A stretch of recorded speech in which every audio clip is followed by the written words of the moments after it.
അസ്സലാമു അലൈക്കും. എൻ്റെ കയ്യിലുള്ളത് സ്വർഗം മണക്കുന്നൊരു പുസ്തകമാണ്. ഇതിലെ ഓരോ അനുഭവങ്ങളും നമ്മെ സ്വർഗത്തിനു വേണ്ടി നിരന്തരം നിർബന്ധിപ്പിക്കുന്നു. സുഹൃതങ്ങളുടെ പാഠപുസ്തകം. പേര് പോലെ തന്നെ ഇതൊരു പാഠപുസ്തകമാണ്. നമ്മുടെ വലിപ്പത്തിൻ്റെ ചെറുപ്പം പഠിപ്പിച്ചു തരുന്ന പാഠപുസ്തകം. സ്വന്തം ജീവിതത്തിൻ്റെ വെയിലും മഴയും മഞ്ഞുപോലൊരു പുഞ്ചിരിയിലൊതുക്കി വെച്ച് അനേകായിരം ആളുകൾക്ക് തണലേകിയ ഫാറൂഖ് സാഹിബിൻ്റെ ജീവിത പുസ്തകമാണിത്. ആ ജീവിതത്തിൻ്റെ തണൽ കൊണ്ടവരും ആ ജീവിതത്തിന് തണലേകിയവരും കൂടെ നടന്നവരും കുടുംബവും സാക്ഷി പറയുകയാണ് ഈ പുസ്തകം നിറയെ. ഒരു കാര്യം ഉറപ്പാണ്, ഈ ജീവിതം എഴുതി വെക്കാതെ ഇരുന്നാൽ വരും തലമുറ നമുക്കൊരിക്കലും മാപ്പ് തരില്ല. അത്രയേറെ മാതൃകയായിരുന്നു ഫാറൂഖ് സാഹിബിൻ്റെ ജീവിതം. ഈ പുസ്തകം നമ്മെ വെറുതെ ഇരിക്കാൻ അനുവദിക്കുകയില്ല. പുസ്തകത്തിൽ സയ്യിദ് മുനവ്വർ അലി ശിഹാബ് തങ്ങൾ പറയുന്ന പോലെ ഒരു പോസിറ്റീവ് എനർജിയായിരുന്നു ഫാറൂഖ് സാഹിബ്. അതുകൊണ്ട് തന്നെ സുഹൃതങ്ങളുടെ ഈ പാഠപുസ്തകം നമുക്ക് വലിയ മോട്ടിവേഷനാണ് പകർന്നു തരുന്നത്.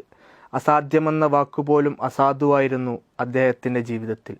ഹജ്ജ് വേളയിലെ സേവന പ്രവർത്തനങ്ങൾ ഉസ്താദ് അബ്ദുൽ നാസർ മഅദനി ഓർത്തെടുക്കുന്നത് കണ്ണു നനയാതെ നമുക്ക് വായിച്ചു തീർക്കുവാൻ സാധിക്കുകയില്ല.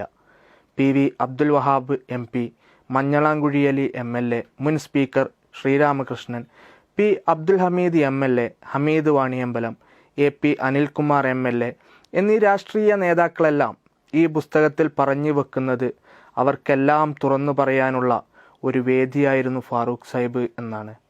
ഇങ്ങനെ രാഷ്ട്രീയ സാംസ്കാരിക മാധ്യമ പ്രവർത്തകരെല്ലാം ഫാറൂഖ് സാഹിബിനെ പറ്റി പറയുന്ന സത്യസാക്ഷ്യമാണ് ഈ പുസ്തകം. സ്വന്തം ജീവിതത്തെ തിരുത്തിക്കൊണ്ടല്ലാതെ നമുക്കൊരിക്കലും പാരായണം ചെയ്തു തീർക്കാൻ കഴിയാത്ത ജീവിത പുസ്തകമാണിത്.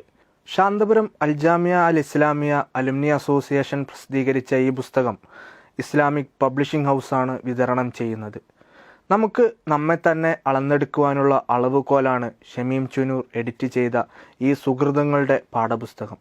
സാമൂഹിക, സാംസ്കാരിക, രാഷ്ട്രീയ പ്രവർത്തകർക്ക് ഈ ജീവിതം ഒരു കൈപുസ്തകമായിരിക്കും എന്നതിൽ സംശയമില്ല.